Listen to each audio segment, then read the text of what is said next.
Bapa, terima kasih. Kau Allah yang setia dalam hidup kami, sekalipun ada hal-hal yang tidak kami pahami dalam hidup kami, tetapi Tuhan Yesus baik bagi kami semua. Kau menuntun langkah kami, membawa kami kepada tujuan yang ilahi, di balik semua yang kami alami. Dan kami sungguh percaya Engkau Ebenezer. Sampai di sini Engkau menolong kami, Immanuel, Allah yang menyertai kami sampai kepada kesudahan zaman. Dan datanglah kerajaan-Mu, jadilah kehendak-Mu dalam hidup kami, seperti dalam sorga. Urapi kami semua ketika firman-Mu disampaikan. Kami bersuka cita ketika nama Tuhan disebut dan ketika firman-Mu dikumandangkan. Dalam nama Yesus, haleluya. Amin, amin, amin. Silakan duduk Bapak Saudara sekalian. Shalom. Warga Kerajaan Allah Rock Bogor, saya baru kali ini ke sini. Dari rumah tadi saya berangkat jam 6:30, takut macet. Rupanya nggak macet ya. Ada tol baru dari Tangerang kota, sampai ke Kunciran, sampai Pamulang, baru jalan Parung ke sini. Tapi sepi banget, saya 1 jam bisa sampai. 7:30 saya sudah berdiri di situ, dilihatin kolam renang. Terima kasih kepada Bapak Gembala, Pak Simbolon, kepada Ibu, kepada tim gereja ini yang saya lihat luar biasa. Ini namanya percepatan ini ya. Keren banget gitu. Terima kasih buat Ibu dokter, Bapak juga ya yang sudah tanyain saya, perlu dicolok-colok enggak? Enggak usah. Saya pakai masker aja. Bapak Ibu nyaman apalagi saya. Saya ingin memberitakan firman Tuhan kepada kita semua hari ini sesuai dengan tema dari gereja kita, train, latihan. Mari kita membuka Alkitab kita dalam 1 Korintus 9 ayat yang ke-27. Nama saya Janus Panjaitan, sudah menikah, anak 3, perempuan semua, usia kelas 2 SMP, kemudian yang kedua kelas 4 SD, yang paling kecil kelas TKA. Ya, anak saya perempuan semua, istri saya cantik juga, jadi saya paling bahagia di rumah karena jadi laki-laki sendiri.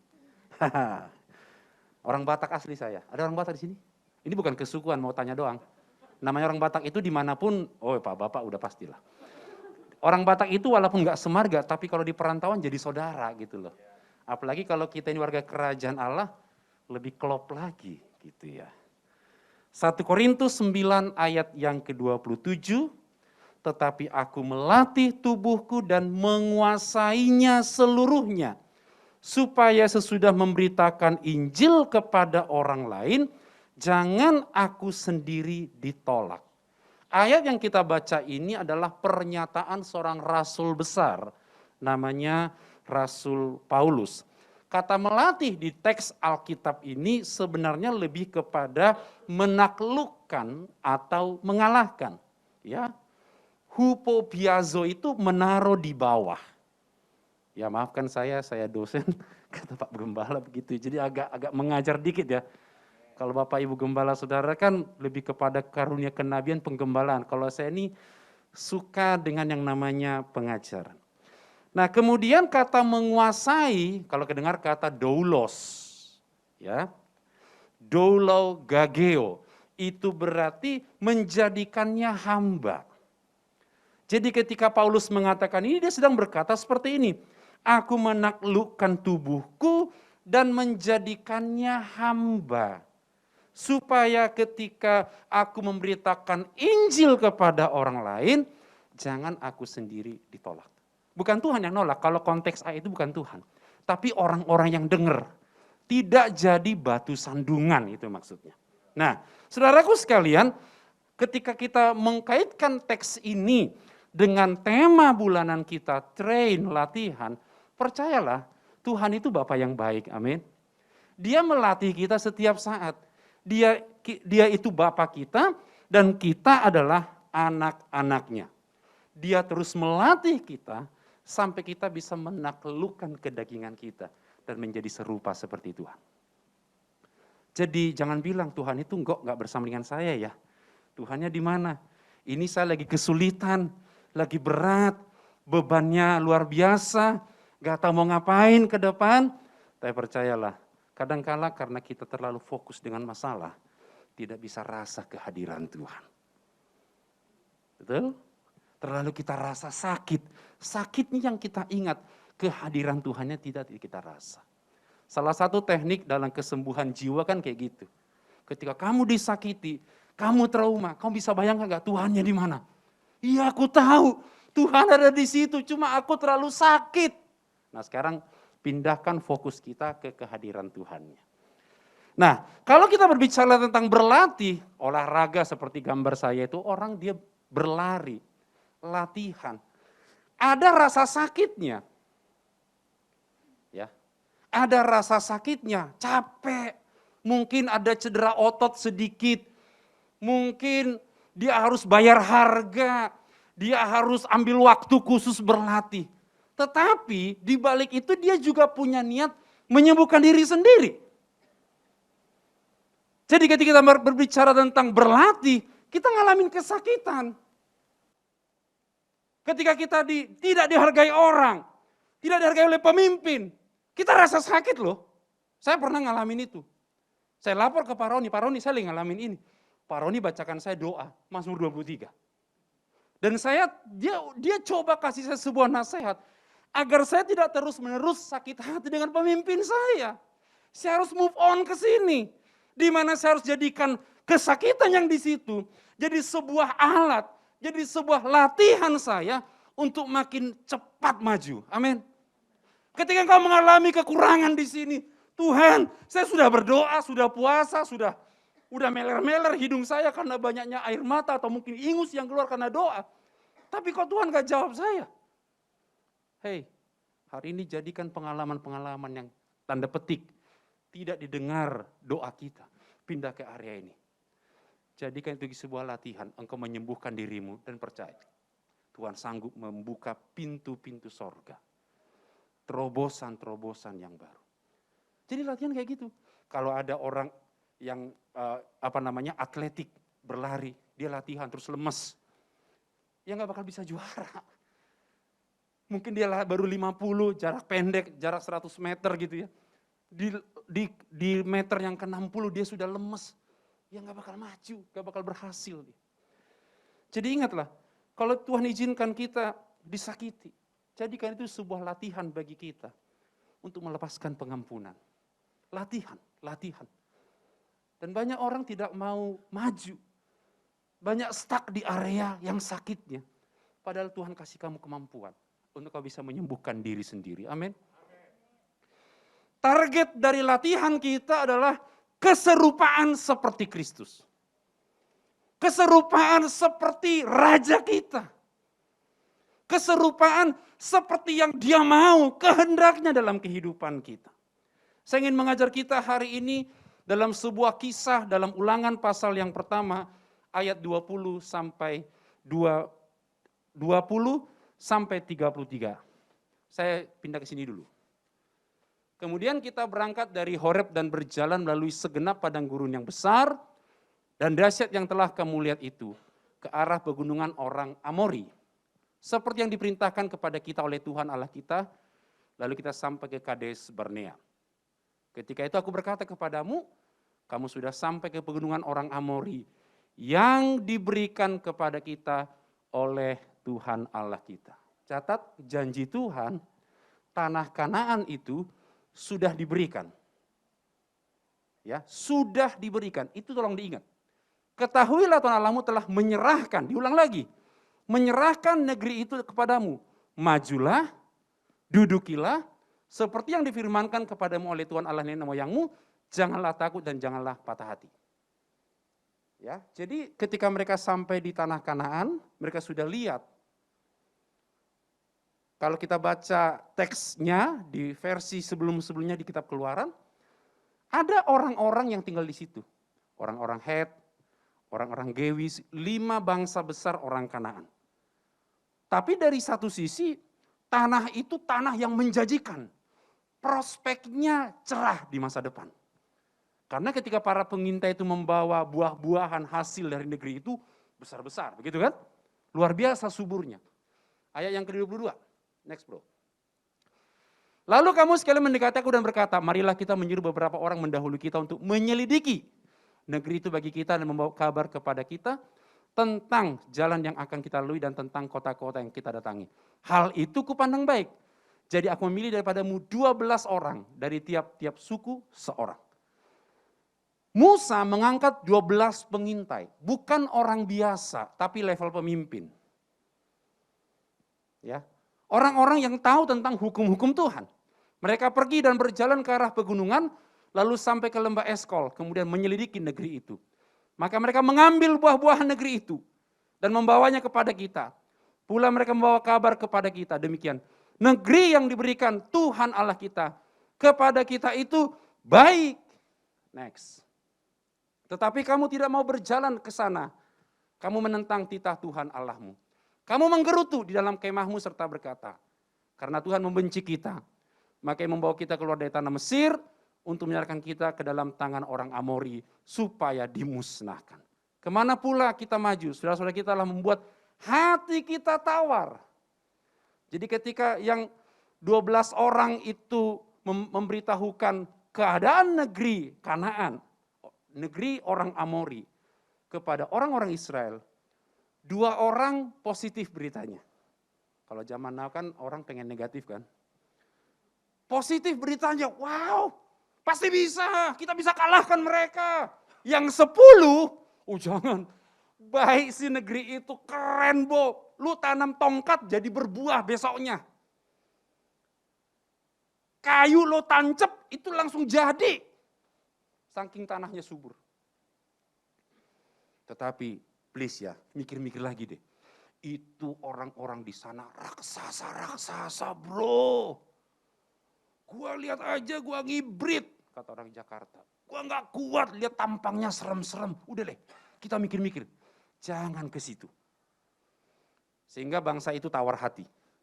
Orang-orang itu lebih besar dan lebih tinggi daripada kita. Kota-kota di sana besar dan kubu-kubunya sampai ke langit. Lagi pula kami lihat orang-orang enak di sana, raksasa-raksasa. Enak itu artinya raksasa. Ketika itu aku berkata kepadamu, janganlah gemetar, janganlah takut kepada mereka. Next. Untuk Tuhan Allahmu yang berjalan di depanmu, dialah yang akan berperang untukmu sama seperti yang dia lakukannya bagimu di Mesir di depan matamu. Dan di padang gurun, di mana kau melihat Tuhan Allahmu mendukung engkau seperti seseorang mendukung anaknya. Ini tadi saya ceritain. Tuhan itu menuntun orang Israel seperti bapa menuntun anaknya. Ada di sini bapak-bapak? Punya anak? Saya diajari Pak Roni, Pak Janus, kalau anakmu ada urusan sekolah, izin dari kantor nggak apa-apa. Saya ini kerja di Rock Center Jakarta. Tiap hari ketemu Pak Roni, kalau pas ke kantor ngobrolnya begitu. Itu hebatnya bapak kita itu. Dia ngomong kepada saya, anak itu perlu kehadiran bapak Pak Janus. Kamu izin dari kantor, pasti dikasih. Ambil rapot, anaknya pertunjukan apa, ini sebelum zamannya kita pandemi ya. Saya atur waktu. Biar anak saya tuh lihat, hasilnya apapun itu rapot. Anak saya tahu, papanya ada di situ. Seperti itulah Tuhan kita. Tuhan mendukung kita, anak-anaknya. 32, tetapi walaupun demikian kamu tidak percaya kepada Tuhan Allahmu yang berjalan di depanmu di perjalanan dan seterusnya. Nah, ada hal yang ingin saya sampaikan kepada kita, beberapa poin dari yang kita baca ini. Saya sungguh meyakini ayat ini sering kita dengar. Tetapi yang pertama, sebagai wujud latihan kita hari-hari, dalam situasi yang sedang kita hadapi hari-hari ini, mari kita mempercayakan diri kita kepada Tuhan. Lihat kanan kiri, main mata sama dia. Suami lihat istri, istri lihat suami. Percayakan dirimu kepada Tuhan. Ya, yang punya pacar juga sama. Kalau pacar di sini boleh lah. Lirik juga. Kita mau menikah tahun depan, percaya. Sanggup, Tuhan cukupkan, minimal begitu. Nah, saudaraku sekalian, untuk kita percaya kepada Tuhan, diperlukan yang namanya ketulusan. Anak itu gak pernah nanya sama kita, Papa bisa bayar SPP saya gak sih? Betul kan? Taunya anak kita awal bulan ketika sudah ada virtual akun, ini karena anak saya kan sekolah juga. Kita masukkan input virtual akun, kita bayar transfer masuk, selesai. Anak itu gak pernah tahu, Papa bulan ini punya duit gak? Bapak lagi miskin beneran atau lagi gimana Pak? Papa lagi sedih gak kalau bayar SPP saya? Anak itu polos. Tuhan mau sikap seperti itulah yang ingin kita tunjukkan kepada Bapa kita. Begitu percaya kalau Bapa di sorga itu mampu untuk menolong kita, menopang kehidupan kita. Tapi seringkali percaya kita kepada Bapa kita, lebih banyak kita dengarkan kata-kata orang. Didistorsi, dirusak oleh apa kata orang. Suara-suara dari luar yang membuat kita tidak fokus percaya kepada Bapa dengan tulus. Mazmur 34 ayat 8 berkata seperti ini.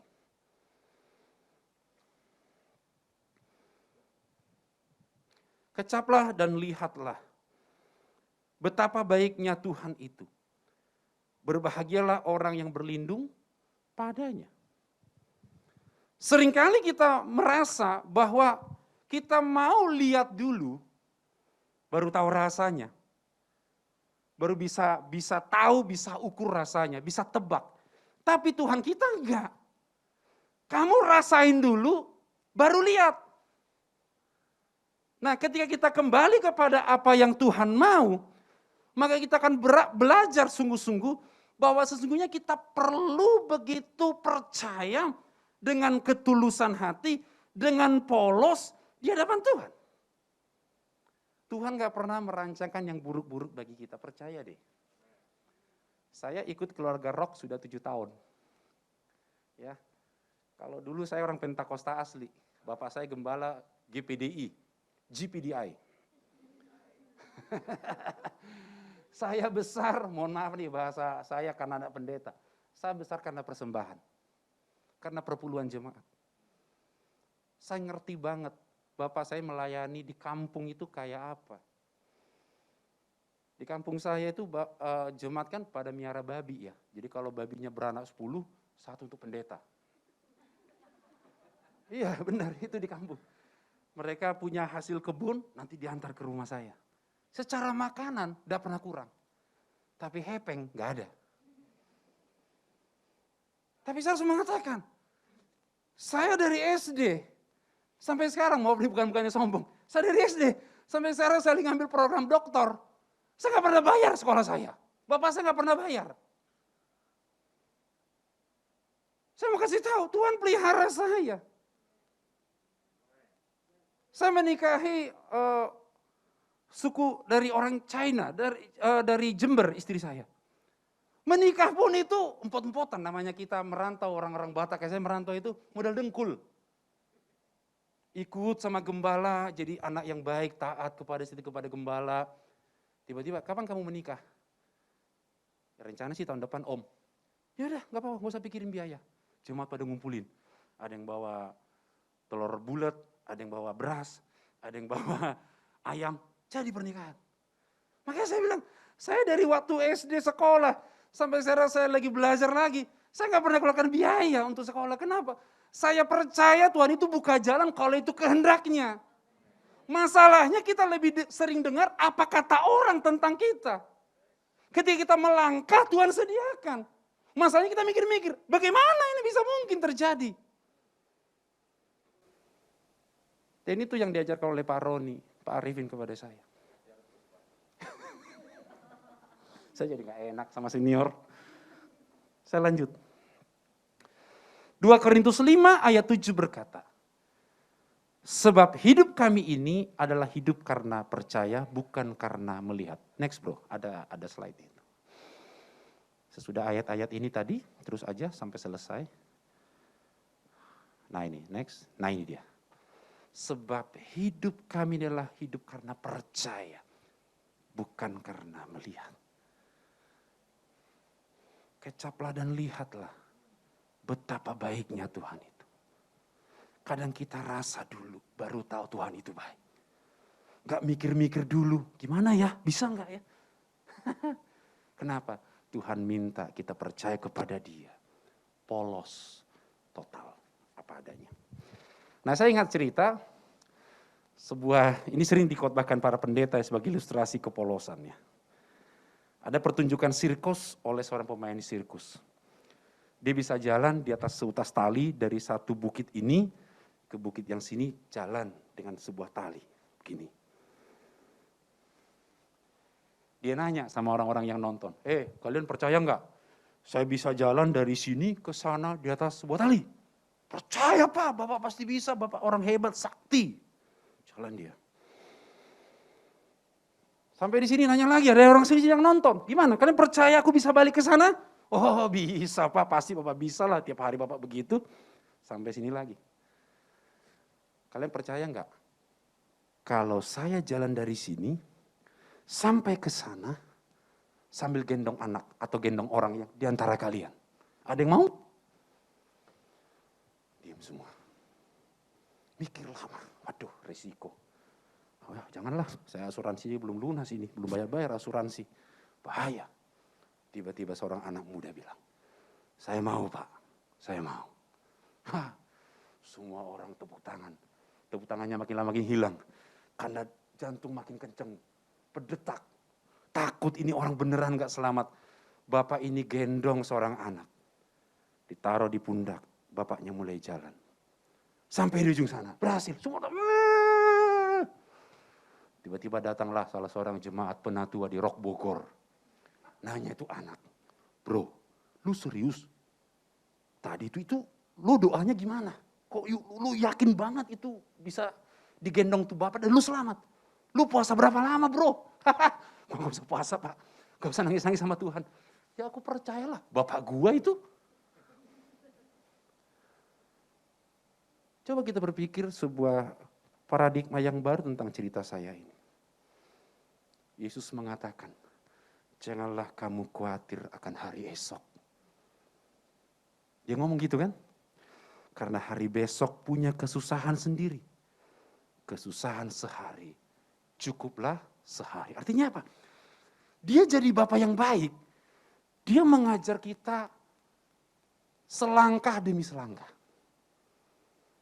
Dia tidak pernah tunjukkan kepada kita dengan jelas, 2 tahun ke depan akan makan begini. Enggak.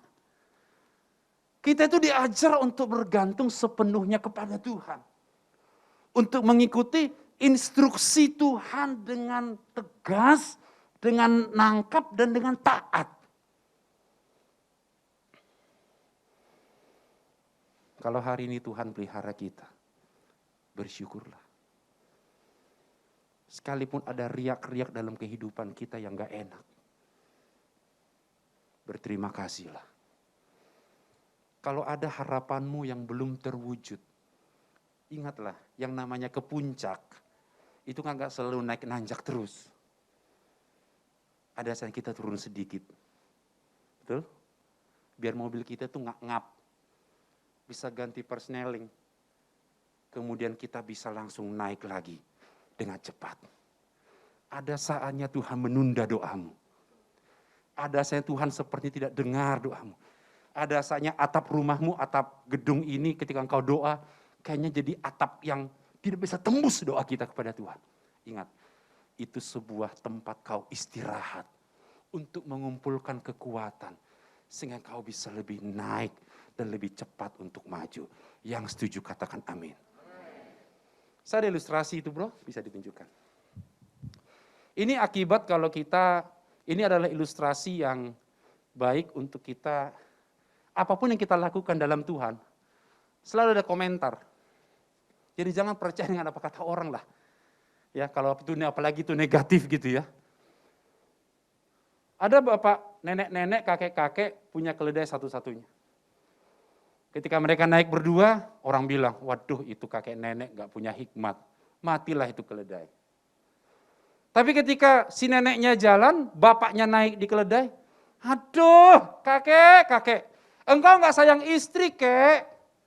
Masa kau biarkan istrimu jalan? Kasihan udah tua. Gak pakai masker lagi, katanya gitu. Yang ini kebalikannya. Kakeknya yang jalan, neneknya naik keledai. Orang bilang apa? Ya ilah, laki-laki takut istri, suami di bawah ketek istri, dasar lo kayak nggak bisa jagain, nggak bisa ngajarin istri. Ketika mereka berdua jalan, keledai nggak ada beban. Orang bilang apa? Ini kagak kasar nih, maafkan saya. Bego banget sih kakek nenek punya keledai nggak dinaikin. Apa engkau punya intimidasi dari orang tertentu dalam hidupmu sampai hari ini? Ada orang bilang gini, hei lu kalau gaya hidup begini, dikutuk loh. Hei kamu, kalau kamu begini nih kamu lakukan, sampai kapanpun kamu gak berhasil. Saya kasih tahu, Tuhan kita lebih sakti dari orang itu. Jangan percaya. Karena apapun yang kita lakukan, orang-orang selalu akan mencari sesuatu yang bisa dikatakan. Jadi fokus kepada tuntunan Bapa. Amin. Saya belum selesai kan. Yang kedua adalah sesudah kita polos, kita percaya kepada Tuhan dengan sungguh-sungguh, maka yang kedua, yang perlu kita latih dalam kehidupan kita adalah milikilah pikiran Kristus. Tadi saya sudah bacakan kepada kita, bahwa saat menjanjikan tanah Kanaan, Tuhan tidak ngomong, tanah itu kosong loh. Lu tinggal masuk, bangun rumah, bikin pemerintahan, bikin irigasi, bangun sistem ekonomi, penduduk didaftarkan, bikin KTP, enggak kayak gitu. Hei, kalau kamu masuk tanah Kanaan, di sana ada bangsa-bangsa yang besar. Orang-orang Hewi, suku-suku Enak, 5 bangsa besar di Kanaan. Tetapi ingat, selain ada tantangan, ada sukacita. Tanah itu subur. Tadi mereka bilang, buahnya besar-besar. Buah anggur, buah apalah yang ada di Kanaan itu besar-besar. Tanahnya menjanjikan. Nah, tetapi masalahnya orang Israel ini hanya fokus kepada untungnya saja. Makna ayat ini sama itu dengan ketika Lot melihat Sodom dan Gomora. Pernah baca itu? Alkitab mencatat seperti taman Tuhan. Taman Tuhan menunjuk apa? Eden. Jadi ketika mereka melihat prospek Kanaan itu luar biasa. Tapi mereka tidak mau melangkah maju, mereka takut karena ada orang-orang raksasa di sana tadi.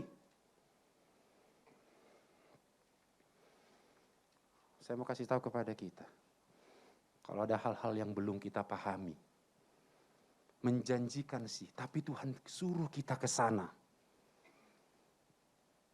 Selaraskan pikiran kita dengan pikiran Kristus. Yang setuju katakan amin.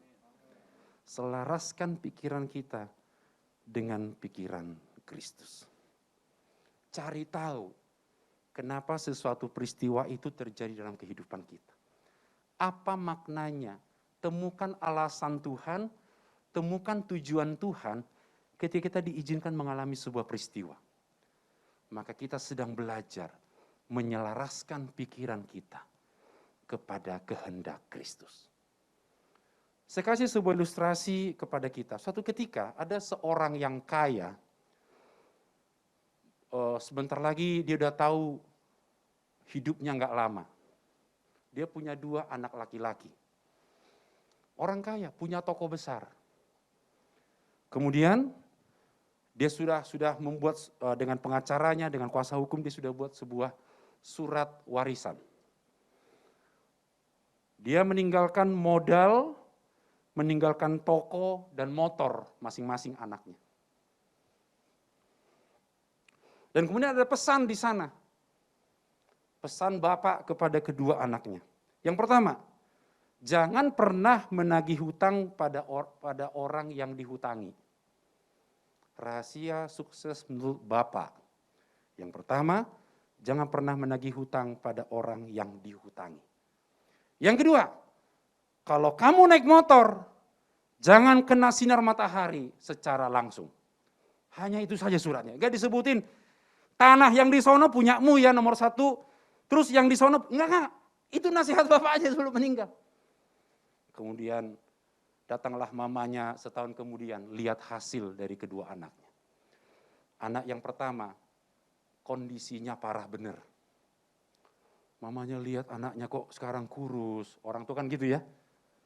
Kalau mama saya datang dari kampung, lihat saya pertama badan saya, makin makmur atau makin kurus. Di mana-mana begitu. Dan anaknya kurus. Kok bajunya baju tahun kemarin gak ganti-ganti. Aduh nak gimana? Apakah ada reaksi atau respon yang baik ketika papamu kasih nasihat itu? Enggak bisa, Ma. Ini gara-gara nasihat papa. Dia bilang, aku gagal karena nasihat papa. Ketika aku buka toko itu, banyak orang berhutang. Tapi karena kata papa, ya aku nggak tagih. Ya habis modalku, duit nggak muter, Pak. Terus aku ke kantor, ke toko, selalu naik taksi. Kan kata papa jangan naik motor. Gak boleh naik motor kalau siang-siang, nanti gosong hitam. Jadi aku naik taksi dong. Ya habis duitnya. Berarti papa itu, didik kami gak bener, mah. Kasih nasihatnya salah. Nih buktinya. Miskin bin kere melarat. Mamanya sedih. Pergi ke rumah sebelah, ke rumah anaknya nomor 2. Gimana, Ma? Gimana, Nak? Mama datang nih nengok kamu. Wah, puji Tuhan, Ma.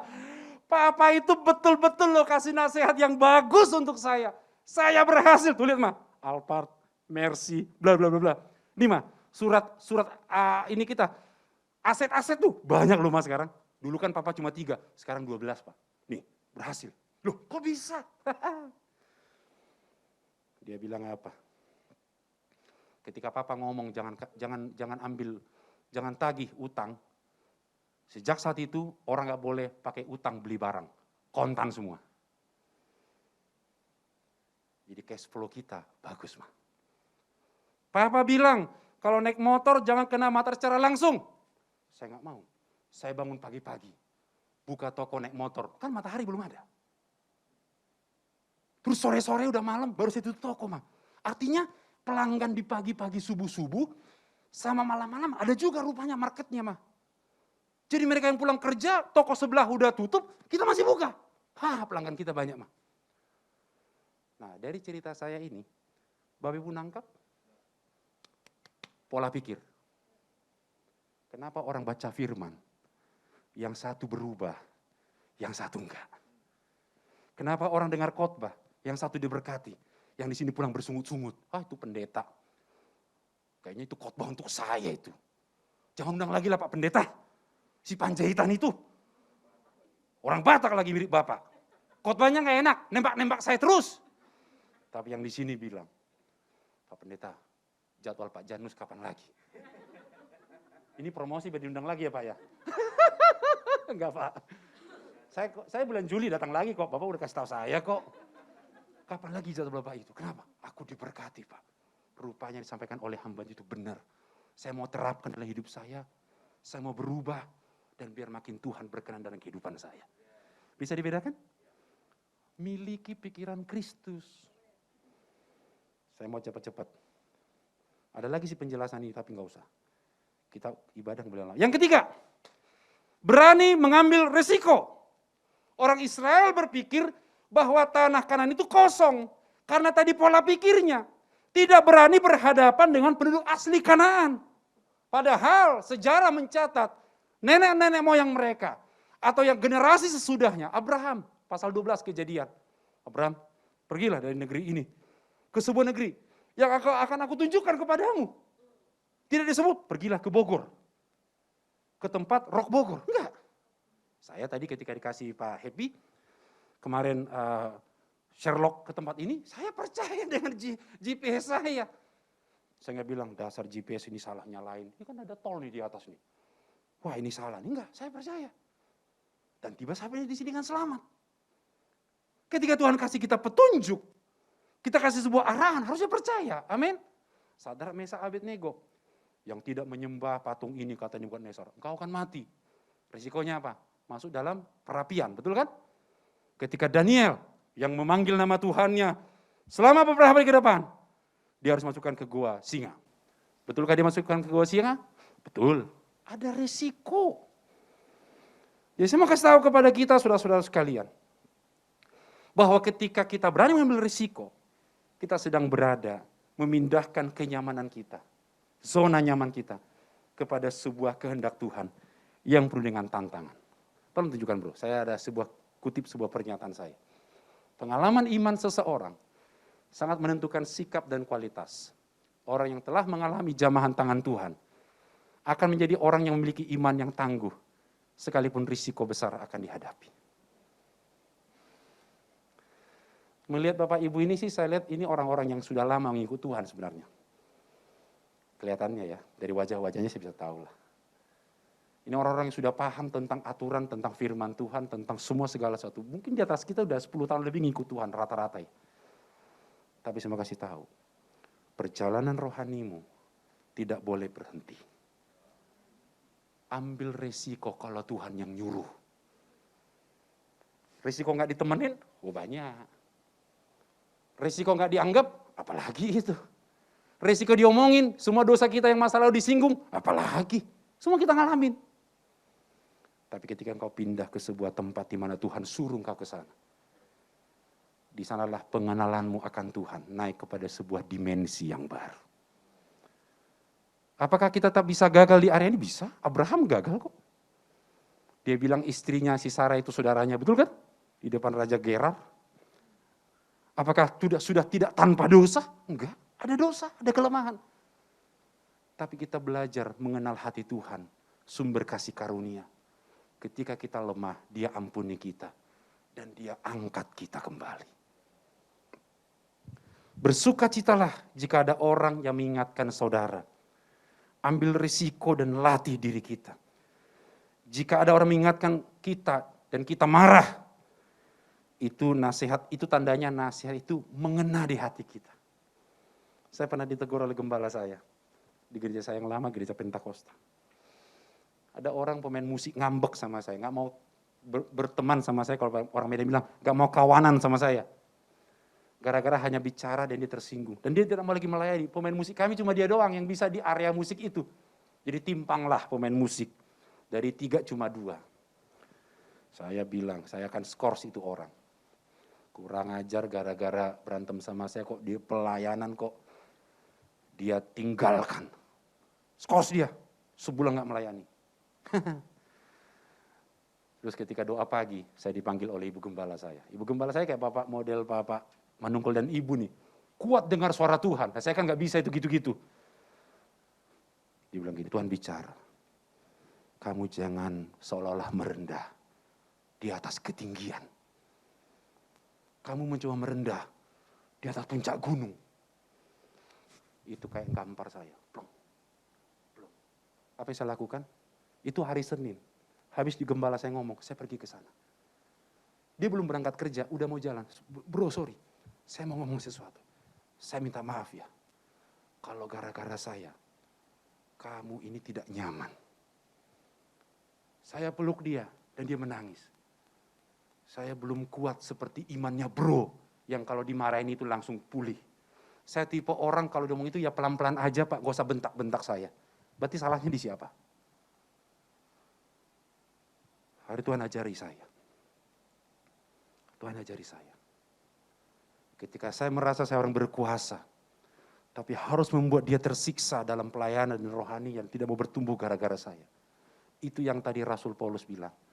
Agar jangan sampai orang lain tertolak karena aku memberitakan Injil. Jika ada orang mengingatkan kita agar jangan mengejar uang, lalu kita marah. Sebenarnya ada cinta uang dalam kehidupan kita. Kalau ada orang mengingatkan kita tentang kekudusan dan kita marah, sesungguhnya ada kenajisan yang sedang kita simpan. Dan kalau ada orang mengingatkan kita tentang kejujuran dan kita marah kan hal itu, sebenarnya kita sedang menyimpan kejahatan tersembunyi dalam kehidupan kita. Yang terakhir, yang keempat. Saya akan selesai. 5 menit akan selesai. Yang keempat adalah jangan memberontak. Latih diri kita untuk tidak memberontak kepada Tuhan. Ketika mereka tidak percaya dengan Tuhan, Tuhan itu gak marah. Taulah namanya dia Bapak yang baik, udahlah nak, kamu level imanmu untuk percaya mungkin belum. Tapi ketika ada orang-orang yang 10 pengintai, membuat kabar busuk dan menyebarkan sebuah berita bohong, hoax di antara Israel dan Israel tadi kita baca, tawar hati. Disitulah murka Tuhan turun. Saya menyelidiki kenapa mereka ini enggan untuk masuk, laporan 10 orang ini enggan untuk masuk ke tanah Kanaan. Saya ceritakan sebuah pendapat seorang rabi. Rupanya begini, 10 orang ini, pemimpin ini tahu. Di hatinya gini ya, Selama kita di padang gurun, Tuhan itu setia. Butuh daging, burung puyuh. Ya kan? Butuh roti, ada manna. Butuh air, sekali plak keluar air. Bahkan ada tafsiran yang agak orang Ibrani yang agak mistis. Ada gunung batu yang berjalan bersama-sama dengan mereka sambil mengeluarkan air. Walaupun tafsiran ini saya belum terima benar ya. Ada tafsiran gitu. Jadi ada gunung batu yang jalan terus mengikuti mereka di padang gurun. Sehingga mereka gak kekurangan air. Dan mereka tahu pertolongan Tuhan itu nyata di padang gurun. Ada bangsa-bangsa, orang Medan bilang, macam-macam. Bawa tabut perjanjian dan segala macam, mereka kalah. Mereka bisa menang terhadap musuh-musuh. Mereka tahu spiritual mereka di padang gurun itu bagus. Akrab dengan Tuhan. Ada tiang api, ada tiang awan setiap harinya. Malam-malam di padang gurun harusnya itu sangat dingin. Tapi penyertaan itu ada tiang api sehingga mereka hangat. Siang-siang panas terik. Ada tiang awan membuat mereka seperti payung besar. Sehingga mereka tidak kepanasan. Mereka bilang kalau kita masuk tanah Kanaan, kita gak ngalamin itu lagi. Gak ngalamin Tuhan yang besar lagi. Kita berhadapan dengan musuh-musuh kita. Dan mereka enggan. Saya mau kasih tahu kepada kita. Next bro. Ini poinnya. Ini masuk ke nilai gereja kita. Saya mau kasih tahu. Hadirat Tuhan yang Bapak Ibu rasakan. Bukanlah tujuan akhir. Bahasa roh yang kau bisa panjatkan. Nubuatan yang kau dapatkan. Penglihatan yang kau dapatkan dari Tuhan. Itu bukan tujuan akhir kekristenanmu. Itu hanya sebuah batu loncatan untuk kau menjadi bermanfaat, ekspansi orang-orang di sekitarmu. Garam dan terang. Itulah gereja kita. Gereja kita, tanda petik, kurang jago urusan bahasa roh. Karena bahasa itu hanya di rumah saja kita jagonya. Baca firman itu di rumah berkitab-kitab. Di sini kita nggak banyak ayat mungkin kita dengar. Di rumah engkau kuat dalam mesbah doa, engkau kuat di sana. Dapat penglihatan, tapi itu hanya area situ saja engkau mengalami sorga. Tapi ketika engkau keluar dari sana, tadi Pastor Arifin mengatakan, engkau menjadi saksi yang siap mati bagi orang-orang di sekitarmu. Bagi Tuhan. Itu yang Tuhan mau, itu yang Tuhan latih orang Israel. Cukup sudah engkau mengalami pertolongan di padang gurun. Saat yang engkau keluar dari situ, masuk ke tanah Kanaan, hancurkan suku-suku yang di sana, suku-suku enak yang tadi. Bangun sebuah pemerintahan. Pemerintahan Kristus, pemerintahan Tuhan yang jadi berkat bagi bangsa-bangsa sekitar. Amin. Jadi ini poinnya ya. Selama kita bimbang, tapi kita diam, maka Tuhan akan menolong hingga kita mengerti. Jika kita berbicara kepada orang lain dan mempengaruhi mereka sehingga timbul pemberontakan di hati, ini membuat Tuhan marah dan murkanya turun kepada kita. Slide yang 2 terakhir mungkin ini. Peristiwa 12 pengintai ini terjadi pada tanggal 9 bulan Av, sekitar Juli Agustus penanggalan kita. Pada tahun 1313 sebelum Masehi. Jadi ketika mereka berontak kepada Tuhan, terjadi pada masa itu. Inilah titik awal di mana banyak masalah, banyak hal-hal yang buruk menimpa orang-orang Israel. Tunjukkan bro, saya akan selesai di sini. Tanggal 9 bulan Av, 1, 2, 3, 4, 5, 6, 7, 8 peristiwa.